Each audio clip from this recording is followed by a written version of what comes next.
Well, welcome to Christian Answers. My name is Jeff Short. Glad to have you along for the program today. And we have a really good program today.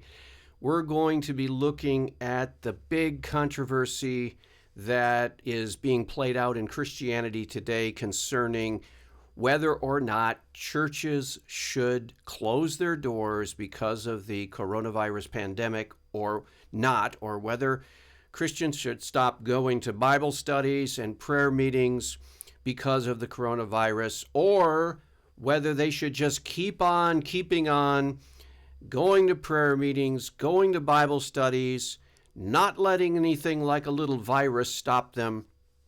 And I have been getting emails, I have been getting comments on my videos. I have been getting all kinds of feedback from Christians, and it's not all just one side. It's not all just saying, of course, we should give this time to play out. We should be patient. We should be willing to forego church for a couple weeks or maybe even a couple months until this pandemic dies out.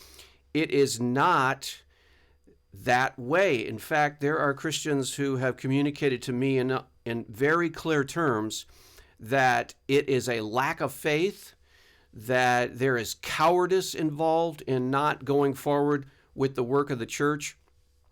And it all seems to center around a verse in the book of Hebrews in the New Testament. And we're going to look at that verse in the New Testament. And we're going to explore that verse to see if it is saying what some Christians are saying. Now, I have to say that the vast majority of Christians are willing to abide by the laws of the land for a while. It says in Romans that we are to submit ourselves to the ruling authorities, for they are ordained of God. And we are to try as best we can to get along with all people, especially the ruling authorities. They are there for our protection, for our defense, and for keeping out chaos in society and all kinds of other positive functions. In fact, it says in Romans that God has established them, has put them in place so that we don't have chaos. We don't have to walk outside our door and experience chaos every day. Of course, during war times, there will be chaos, but under normal circumstances, we are able to live in peace. So that's a blessing. But there is the other passage in Scripture in Hebrews 10:25, where it talks about, do not forsake the assembling of yourselves one with another, or the gathering of yourselves with one or another. It's reference to the Lord's Day celebration or Sunday church. And some people are applying it to all kinds of other activities of the church. Do not forsake assembling of yourselves one with another to Bible study. Do not forsake the assembling of yourselves one with another to prayer meetings and all kinds of functions of the church. So in other words, there are Christians who are very passionate about this and very strong about this. And they are saying, hey, we cannot let anything stop us from doing what the Scripture says in Hebrews 10:25. We have to continue to gather together, come what may. Is that correct? Well, I'd like to bring in another pastor and elder and theologian, Dr. James White from the Dividing Line. He has a radio and he has a television program that airs probably about, I would say it airs about twice a week. I think he's doing a little bit more broadcasting this week because of the coronavirus and everyone is on lockdown. But he normally broadcasts twice a week, and he has covered this topic. So we're going to interact with him, and we're going to make some commentary and see if we can come to some kind of understanding as to what are Christians to do. It's not just a matter of you just do what you want to do and I just do what I want to do, although there is that Christian liberty. I do not fault a Christian who is sincerely holding to the belief that Christians need to gather together because it says so in the Bible, and I do not fault them. But when they come then at other Christians who are trying to wisely navigate this situation, this unique situation, think of it this way. I do not believe there has ever been a place in church history ever before where almost all Christian churches are being closed to avoid the worldwide pandemic coronavirus. I do not believe that there has ever been a time in history where every single church in the whole world, well, of course, not every one. There, like I said, there are some churches and pastors and Christians who simply are digging in their heels and saying, we're not going to do it. But the vast majority of churches, overwhelming majority, are saying, yes, we are going to do everything we can to get through this pandemic so that then we can meet together. So we're going to listen to some commentary by Dr. James White, and then we're going to interact with that commentary, and then I'll make some closing commentaries. So I hope this will clear up a lot of confusion. I think a lot of people are not thinking this all through. We need to think it all through. There are a lot of components to this question. It's not just a cut and dry, simple answer, oh yeah, slam dunk, boom, this is it. No, I think what I'm hearing on people who are chastising their brothers and sisters for, quote, not having enough faith to go forward or not trusting God enough and so forth, I don't think they're listening and thinking through the whole issue. So let's get into this controversial topic, and then we'll make some commentary as we go. Let's roll the tape and hear what Dr. James White says. Would love to hear your thoughts on Hebrews 10:25 in light of the coronavirus panic, or in general regarding church meetings during times of health and safety concerns, whether pandemics or on a smaller scale. Well, this is, of course, the question of the day. It is the issue of the day. No matter what I say here, I will be pilloried, vilified, and consigned to the flames of hell by somebody at some point, somewhere. Right now, to be honest with you, this is like discussing eschatology, which some other people asked about. There is almost never a time when eschatology can be discussed without inflaming massive emotions. And unfortunately, right now, we are seeing the truthfulness of Dr. Andrew Sandlin has posted a number of times links to a particular scholar. I've gotten the book. I haven't had opportunity to work through it, but I've read some stuff that Sandlin has said. And it reflects conclusions I've come to, just not as deeply as obviously the scholar has thought about these things. In regards to how people think, and that basically there's two kinds of thought. There's a narrative thought, which is a high speed, right now, multitasking. The internet is built for narrative thought. It is built for thought that follows current trends. That's what the internet does, and my concern is, even in my own life, that when we use and are now being forced to use ever more, when we use technology, social media, things like that, that our minds are being trained to think in a particular fashion that goes against the way that I naturally think. I naturally think on a larger scale and a longer platform. So what might be called slow thought, which doesn't work real well in social media, really seeks to understand the connections between things, thinks historically, values logic, values consistency and coherence over time.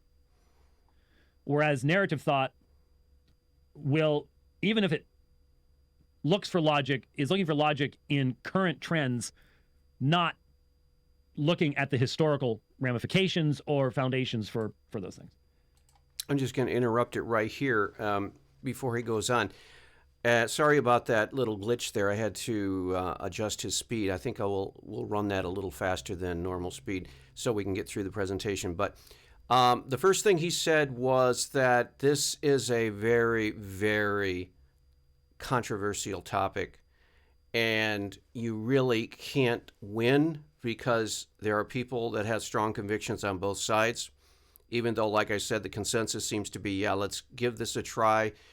Let's close the churches for a few weeks or a few months, maybe, but yeah, not indefinite. But and then also, there needs to be consistency of thought when you think through this issue.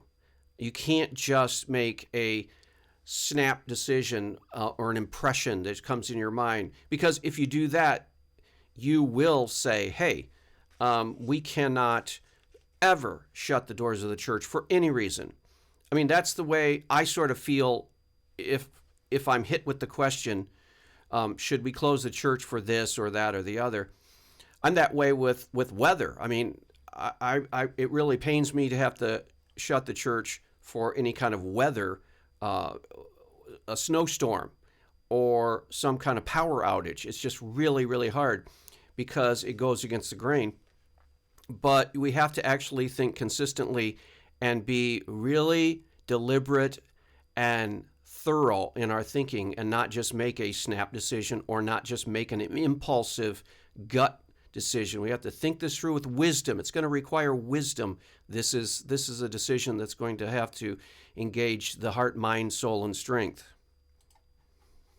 As a result, what is going on right now, I, for example, am well aware of the fact that 2 years from now, the discussion of what's going on in March of 2020 will be completely different than it is today. The problem is, I, in my thinking, will have tracked the process whereby that has changed. For the vast majority of my fellow human beings, the issue will be the truthfulness of what is being said 2 years from now, not how it relates to what was being said today.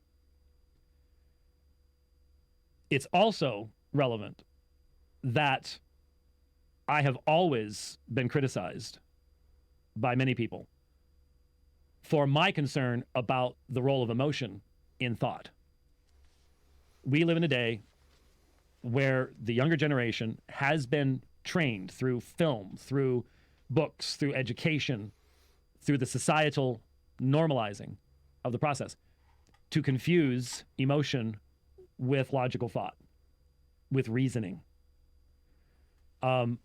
I am watching regularly many people confusing their fears and their emotions with facts, or assuming that something is truthful if it confirms their emotions. As a result, I'm not sure that this discussion is doable right now. It needs to be done, but let's be honest, it should have been done a year ago. But we couldn't have foreseen this. No, I'm not saying we should have foreseen it. One thing that obviously from my perspective, I think that's very positive about this is that we are now thinking through very foundational issues. Very foundational issues. Everyone has been changed by this. Now, we said the same thing. It's amazing that I'm talking to people that don't remember this. Some people that don't remember this. We said the same thing on the 13th of September, 2001. Yeah, you can go back and listen to the recording because I talked about this. We said everything's changed, and we were right. Everything did change.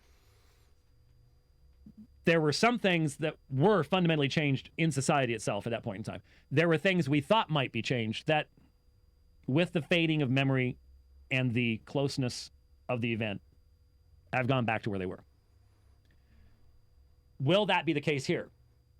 Yeah, so certain things, fundamental changes. Other things, probably be forgotten. Yeah. But in the church,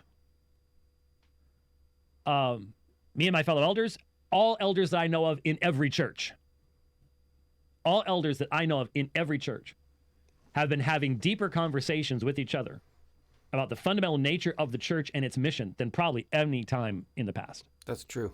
Any time in the past. Yep. As a result, I just don't think we can ever go back to where we were.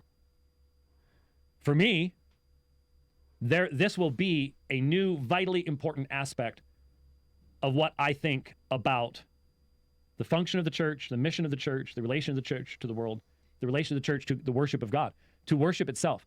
Look,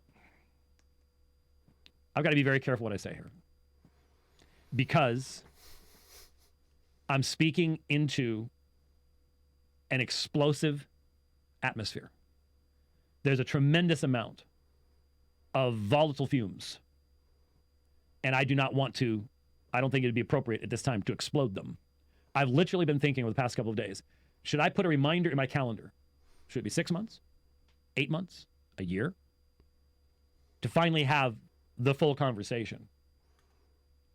That's so true, because this is such an emotional issue and it deals with so many components. We're getting to the very heart of what a church is and what it does on Sunday morning, and what are the limits and how flexible can churches be in fulfilling their mission as a church, and new creativity, and how do we deal with brothers and sisters in Christ that disagree with us, and how do we go about coming at some kind of conclusion as to whether it is permissible to simply close the church down for a month or two, which it may actually turn out to be that way.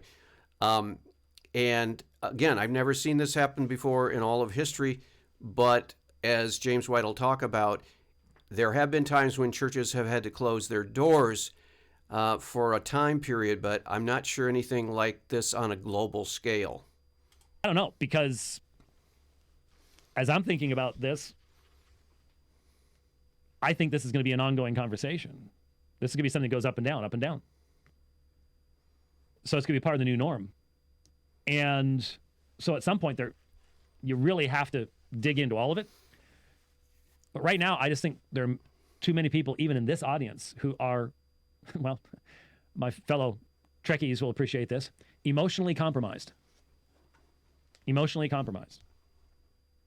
Fear has so taken over that nothing I say will be either relevant to you or interpreted in any fair fashion at all.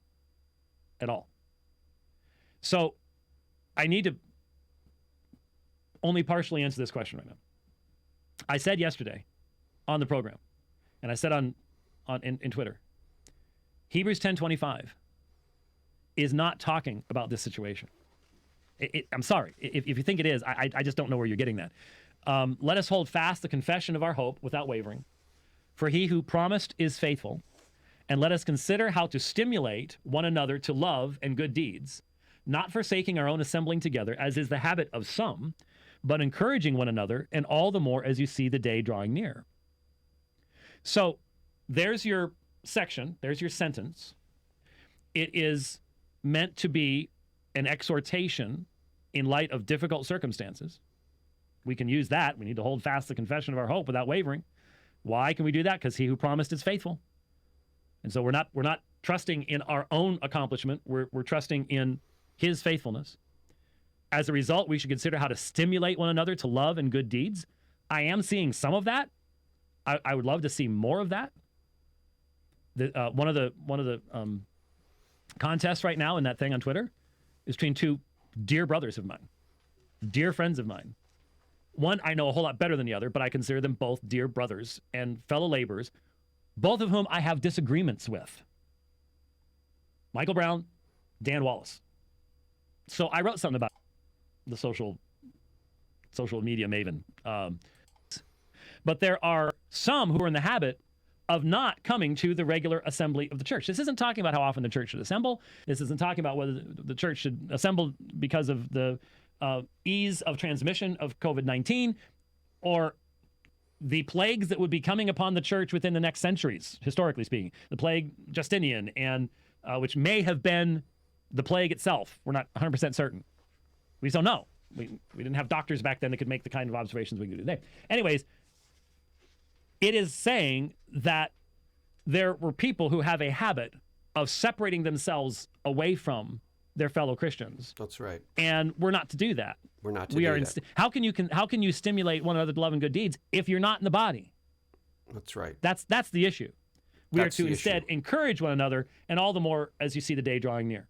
Now, if you want to try to create an argument from that says this should be the guiding principle as to whether the church must meet on a weekly basis, face to face, even in the midst. Let's not use, because this gets into arguments about just how bad this stuff really is and how many people really die from it and all the rest of that kind of stuff. Right now, you can't even talk about that. Not even allowed to in our society right now. You can't. Let's leave that off to the side. What if you were a part of a faithful church in 1349? Black Death. And if you don't know that Bubonic date, you really should. I should just be able to sit here and go, just think of 1347 to 1351.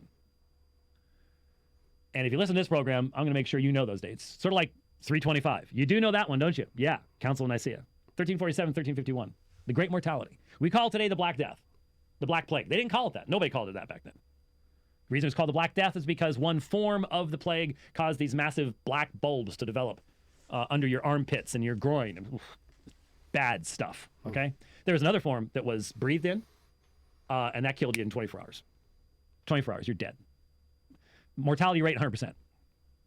There were no records, to my knowledge, there were no records of anyone who got that form who ever lived. 100% mortality. The other form was about 85 to 90% mortality. Okay? So we're talking wipes out half the population of Europe in a matter of years. And then goes away and then bops back a couple decades later, and then it just keeps going. It's incredible how long that lasted. So the question is, what about 1349? Would Hebrews 10:25 have said, yep, you all got to get together? Now, they didn't know what caused it. And so they did get together. And one of the main groups that died were all the priests. Interestingly enough, the Pope at the time, and this was during the schism, so you had different popes. The Pope had a doctor. And the doctor said what he needed to do was to stay in a room with two huge fires at each end of the room. That would produce a lot of smoke, but somehow they handled that. I'm not sure what. He did survive. And when you think about it, that probably wasn't, I don't think the doctor had any idea why that would work. But a lot of stuff that was tried, there was a lot of stuff that was tried that just killed people instantly. But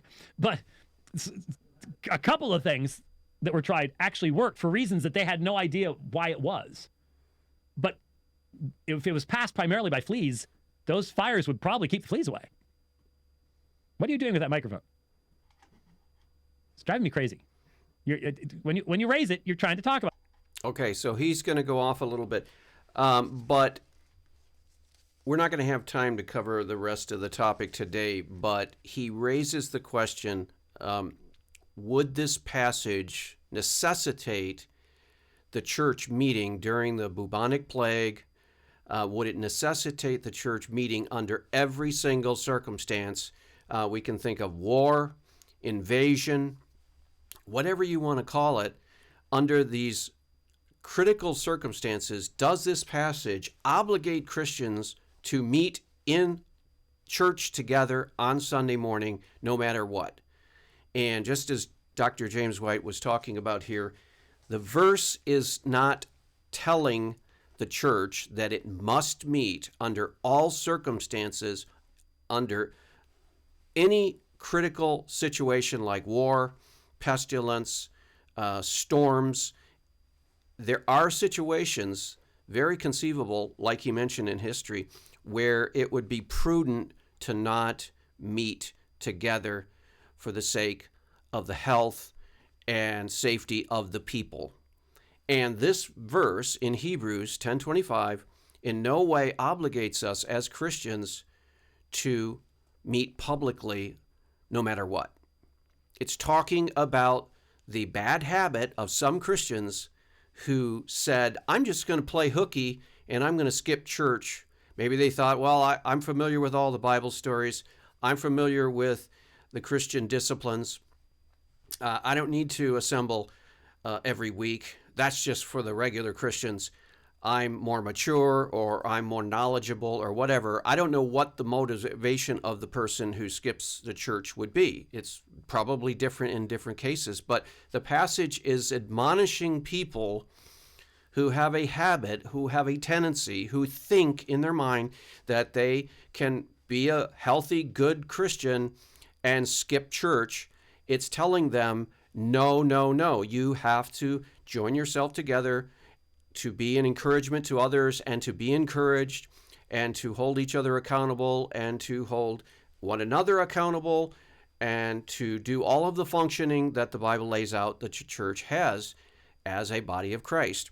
It's not talking about a law, a rule, a regulation that says, no, no, no, you must get together every Sunday, every Lord's Day, no matter what, even if there's a plague, even if you pose safety risks and health risks, even if people are dropping like flies, for example, during the bubonic plague or the smallpox, Spanish flu, whatever, you are obligated to not let anything stop you from meeting together on Sunday. No, that verse does not give that regulation. And so we need to not go to this verse and try to make it say what it's not saying.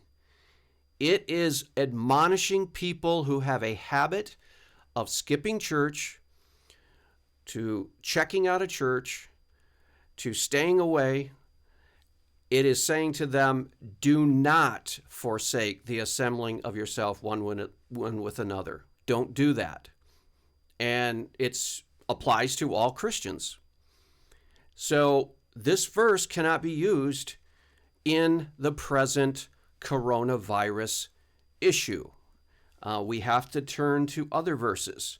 And we're going to talk about this more on another program. I don't have the time today. I've ran out of time today in dealing with this introduction to it, but I wanted to go through Hebrews 10:25 and show you that if you're leaning on that verse to try to justify an attitude that says we should swing wide the doors of the church open, ignore the public health recommendations and safety procedures, go ahead, expose yourself to the coronavirus and expose others if you have it. That's okay because God will take care of us. God will make sure that we don't get sick. God will make sure that no one dies. And we just need to trust in Him and not be cowardly and be afraid and just stand on God's mercy and grace. If you want to use this verse, you can't use it for that. And so next week we'll talk more about this, but I appreciate you tuning in this week, and we'll see you back next week on another edition of Christian Answers. God bless.